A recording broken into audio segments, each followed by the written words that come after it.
Hey guys, welcome to the Peter Stands Lizzie YouTube channel. As you can tell from the name of my channel, I am a huge fan of Lizzie Mcguire, and I'm so excited to be able to create my first ever video essay series about this iconic and unforgettable show. Just a few days ago on the 20th of April, I completed all of my written individual episode reviews of Season 1, which you can find them all on my Tumblr page at Peter Stands Lizzie. Then I suddenly thought, wouldn't it be cool if I made a video summarizing what I thought about the first season as a whole instead of just writing it all up in a blog post? So here I am today. My review of Season 1 of Lizzie Mcguire will be split into two videos. In this particular video, I will focus on the characterization of the main cast of characters, and in the second video, I will cover the supporting cast, as well as what were my favorite and least favorite episodes, and the things I wanted to see more from this season. Before I begin, I will give a little background on the show. Lizzie Mcguire is a tween comedy drama series, which aired on the Disney Channel from 2001 to 2004.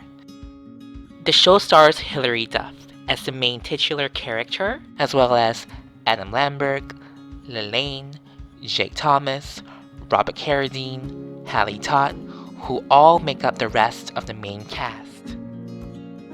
The series spanned 2 seasons, with the first season consisting of 31 episodes, and the second one containing 34 episodes. At one point, Lizzie Mcguire was actually the Disney Channel's highest rated show for children ages 6 to 14, and it was the #1 show on cable in its 7:30 p.m. time slot, according to Nielsen Media Research. So Lizzie Mcguire was definitely a huge success back then. A feature film titled The Lizzie Mcguire Movie, which closed off the entire series, was also released in theaters in May of 2003. But do note that although the movie serves as the canonical ending to the series, new episodes of the series continued to air afterwards. 16 years later, in August of 2019, it was announced that the show was about to be revived for a sequel series that is set to premiere hopefully in 2020 or 2021. Let's hope Disney doesn't drop the ball on this. So without further ado, here is my review of Season 1 of Lizzie Mcguire. Because Lizzie Mcguire isn't a serial show unlike other Disney shows like Andy Mac, for example, meaning its plots do not continue in sequence from episode to episode, I think it will be appropriate to structure this review based on the story arcs of the main characters and supporting characters as well.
One is also about discovering what her true passion is. She has dabbled in various activities like rhythmic gymnastics, recycling and caring for the environment, which in the end alienated her friends and family. She even participated as a runway model for Teen Attitude magazine. Despite all of that, Lizzie still finds it difficult to pinpoint what her true passion is for her to devote her time and energy to. At one point in the episode Jack of All Trades, she did say that she wants to work in an interesting job that requires a lot of travel. Wasn't she a writer for their school's webzine? She should have considered becoming a travel writer or something along those lines. But I think it's safe to say, by the end of season 1, neither the audience or Lizzie are able to figure out what her ultimate passion is. I know in the revival series, she is supposed to work as an apprentice to a New York City decorator. But because the series has been turned on its head recently, I don't even know if that's supposed to be her job anymore. Another aspect I find interesting about Lizzie is how she views herself in relation to the popular kids. She considers herself to be part of the normal crowd, which is true, technically speaking.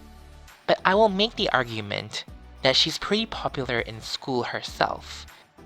First of all, Kate and Ethan, whom are arguably the most popular kids at school, interacts with Lizzie and her friends many times throughout the season. And regardless of whether Kate likes or dislikes her, I think it's better to be known than to be invisible, in my opinion. And number 2, Lizzie has ran for class president. And that's one of the many ways to make everyone at school be aware of your existence. Basically, I can provide you all a long list of examples.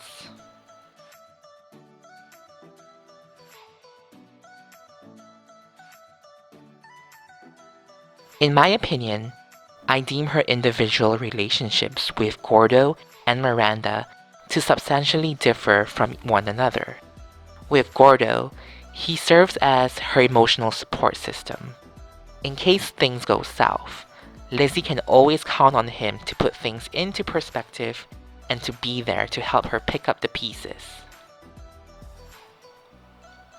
With Miranda, she is the go-to person for Lizzie to confide in all her juicy secrets, and they give each other a lot of relationship advice.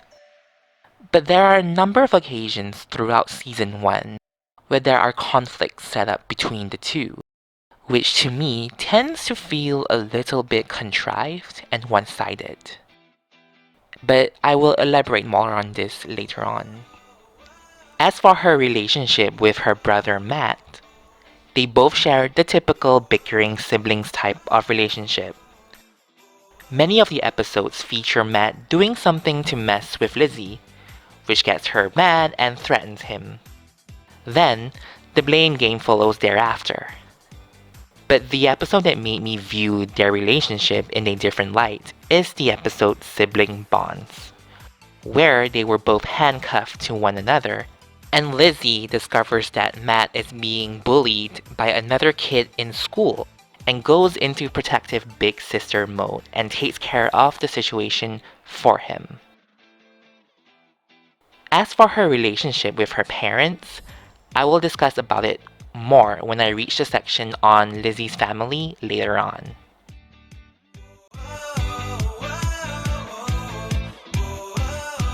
Both of Gordo's parents, Howard and Roberta Gordon, are strict therapists, and due to this upbringing of his, he becomes practically the voice of reason on the show, and he isn't afraid to call his best friends out if any of them are being unreasonable. He is also academically gifted, and teachers like Mr. Pettis hold him to a very high standard compared to his peers. Gordo is, as how I'd like to put it, the kind of person who marches to the beat of his own drum. A good episode to support my description of Gordo is the episode Come Fly With Me, where he was the only person in school who is legitimately interested in old school Rat Pack music. But the minute Ethan Kraft and everybody else caught on to it, it became a fad, and he really hated that. You could say that Gordo was being a little bit disingenuous for suddenly turning against Rat Pack music once it became popular. But I think that Gordo, being that sort of anti-pop culture person, read quite genuine to me. Although we have seen that he will go against this personality trait of his, if it means getting any sort of monetary reward or perks in return. Going back to my point made about Gordo being the voice of reason, he mediates sticky situations pretty well, particularly the ones that involve his best friends being at odds with each other. But sometimes with people who are as gifted as Gordo, they can sometimes come across as arrogant or defensive in the things they say if their buttons are pushed. Exhibit A. We were just trying to help you, Gordo. With what? Tutoring? Must be joking. If I need to go shopping, then I'll ask for your help. What? Excuse me? What are you trying to say? You guys don't even get A's. We get B pluses, Gordo. Oh, but I guess we're not smart enough to hang out with you. Good, because I have work to do. I mean, he did suggest that they're stupid. That's a pretty harsh thing to say, don't you think? But on the other hand, I admire him for being able to tell people who don't necessarily care for him and are only talking to him just so that they can use him. Exhibit B featuring Kate. But Gordo, you always walk me to class. Not only do I not walk you to class, but I don't speak to you, because I don't like you. You're a stuck-up snob who thinks that because she's a cheerleader, she's better than everyone else. Bye-bye, Gordo. It was nice knowing ya. Gordo. Bye. Bye. Yikes, I definitely felt for Kate there. Another aspect about Gordo that really defines him as a memorable character is his love for filmmaking. Everywhere he goes, he's always got to be filming something or someone, and he's very good at it indeed, as evidenced in helping Matt win the Jet Li Sidekick contest by being the videographer of his film submission and winning the student film competition on the day in the life of a middle schooler. His ability to make amazing films also enabled him to discover himself and figure out what defines his transition into manhood from the episode Gordo's Bar Mitzvah. We also got to see his parents in the flesh for the first time, and it was like a breath of fresh air to have them be so proud of him when he was giving his speech during the ceremony, because all this while prior to this episode, we've known them to be very strict parents.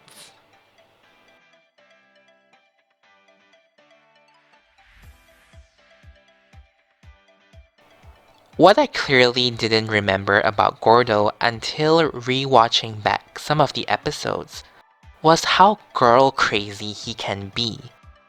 I mean, he was even the first one out of his best friends to have dated someone, which in this case was Brooke, a friend of Claire's. Speaking of dating, Gordo's crush on Lizzie was hinted to us very early on in season 1. The way he looks at her and how he goes out of his way to help her in a time of need are some of the signs that tells me that he has feelings for Lizzie.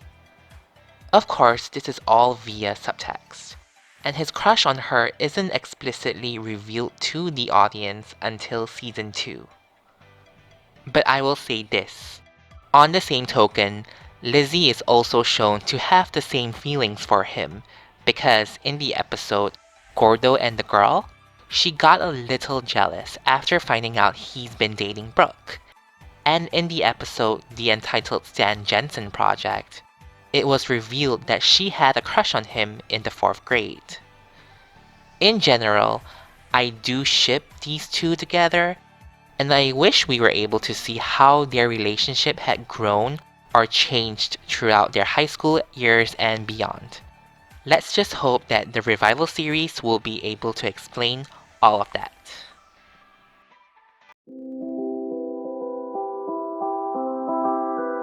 I would describe Miranda as the spunky and fearless friend / aspire to be cruise ship singer who is willing to come to her friend's defense. For example, in the episode Rumors, she stands up to Kate and takes up all the blame for Lizzie, despite not being the one to outright mention that Kate stuffs her bra. Even in I've Got Rhythmic, she helped stop Larry from sabotaging Lizzie's gymnastic competition routine.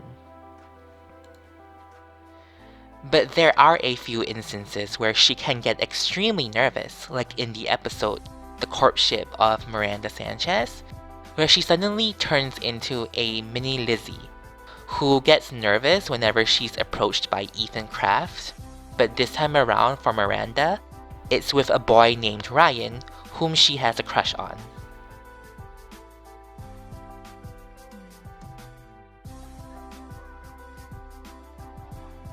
Despite having plenty of good attributes, Miranda can sometimes be too enamored with the idea of being popular or having a high social status at school that it at times almost costs her friendships, especially with Lizzie. If she were to face a situation that could possibly threaten her and her friends' reputations, she tends to go into a mini meltdown and begins to say a lot of unreasonable things. Miranda can also be prone to jumping the gun and accusing Lizzie of certain things without thinking properly, causing unnecessary drama. In the episode I Do, I Don't, she straight up accuses Lizzie of being jealous and tells her she's a bad friend, despite Lizzie telling her the truth about Kate's plan to convince Ethan to leave Miranda as her partner for their faux marriage project. And she even wrongly accuses Lizzie for betraying her after seeing her crush Ryan put his arm around Lizzie. But the episode that takes the cake for me is in the episode Random Acts of Miranda, where she was given a mediocre review by Lizzie for her dreadful performance in a school play. I understood why Miranda got upset, but I really dislike how Miranda throws the word jealous around so much whenever she's angry at Lizzie. That specific word is a word I really dislike. I know it may seem like I'm hating on Miranda or whatever, but hey, this is a character review and I gotta tell it like it is. Fortunately, Miranda does always apologize in the end, but I just wish that the conflicts between her and Lizzie are handled a little better because Lizzie tends to put the guilt on herself in these types of situations. And she really shouldn't, because Lizzie has proven herself to be an amazing friend to Gordo and Miranda time and time again. I mean, she even hid in the trash can for her. Like, come on now. But to end her character review on a positive note, I do love how Miranda does have that sort of I don't give two bleeps kind of attitude, which I actually think is hilarious.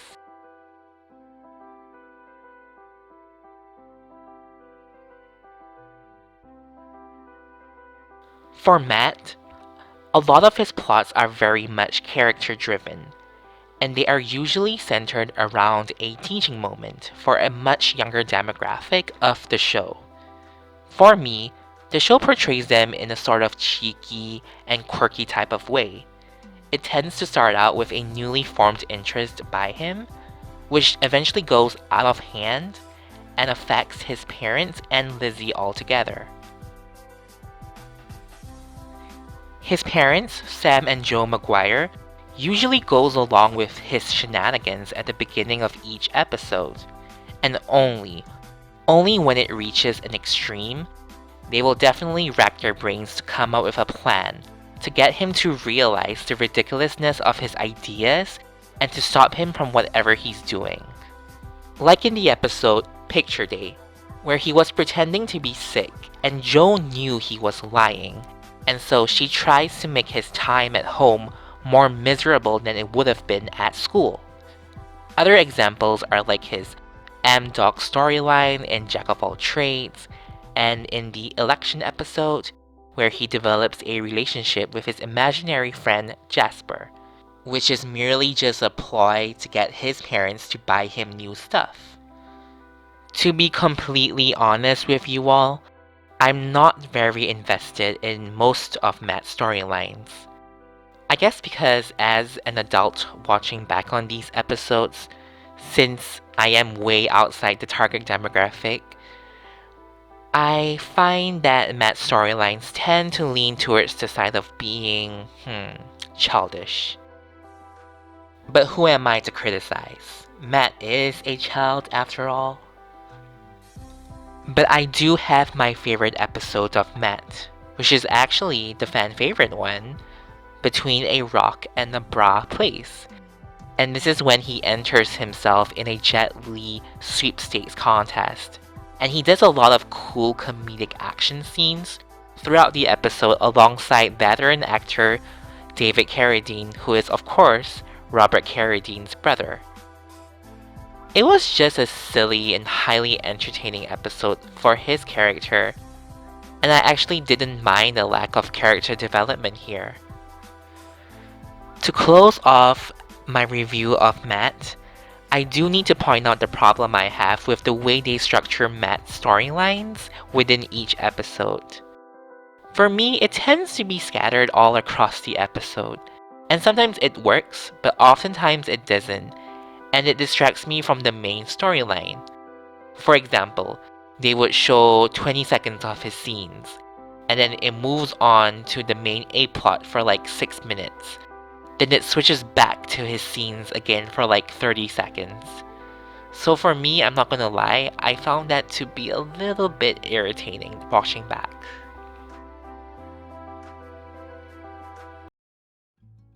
Most of Sam Mcguire's scenes in Season 1 are definitely action comedy heavy.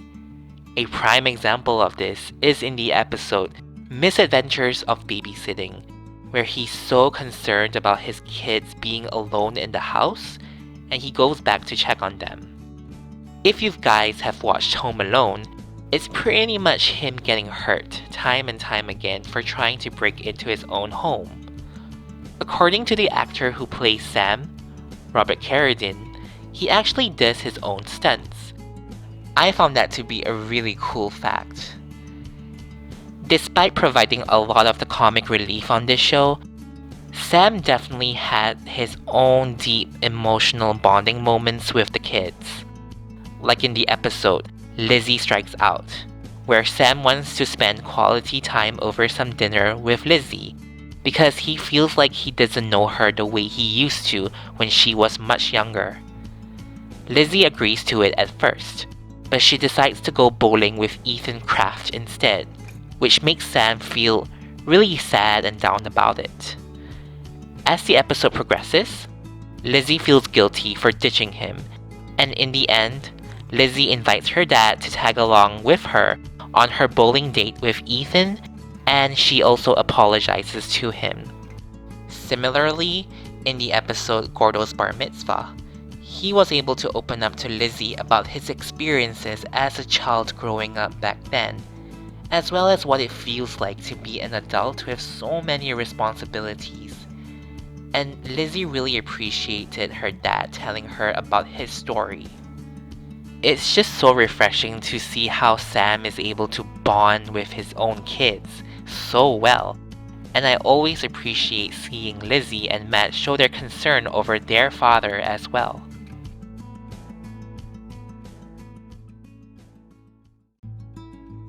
The best way to describe Jo is that she is definitely the ruler of the Mcguire household. She gives a lot of great advice to her kids, as she has a good grasp of what goes on in their minds. And whenever Lizzie or Matt wants to get the permission of their parents to do something, it's usually Jo whom they go to. Another thing she's great at is being a master at playing mind tricks on her kids, but of course in a good way, in order to get them to expose their misbehavior or even the lies they've told to her or her husband Sam.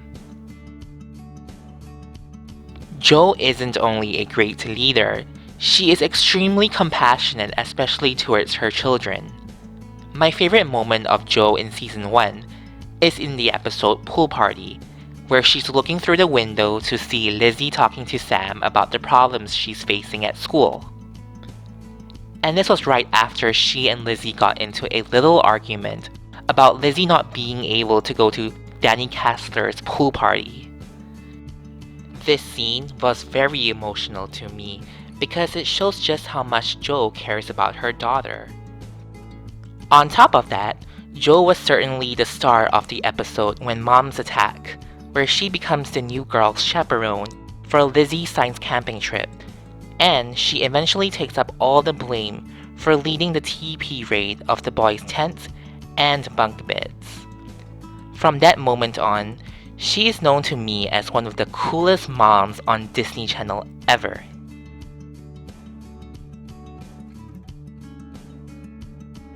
So this marks the end of the part 1 video of my Lizzie Mcguire first season review. I hope you all enjoyed my analysis of each of the main characters. Stay tuned next week for part 2 of my video essay review, where I will be talking about the supporting characters, the highs and the lows of the season, and finally, the things I've wished we've seen in Season 1.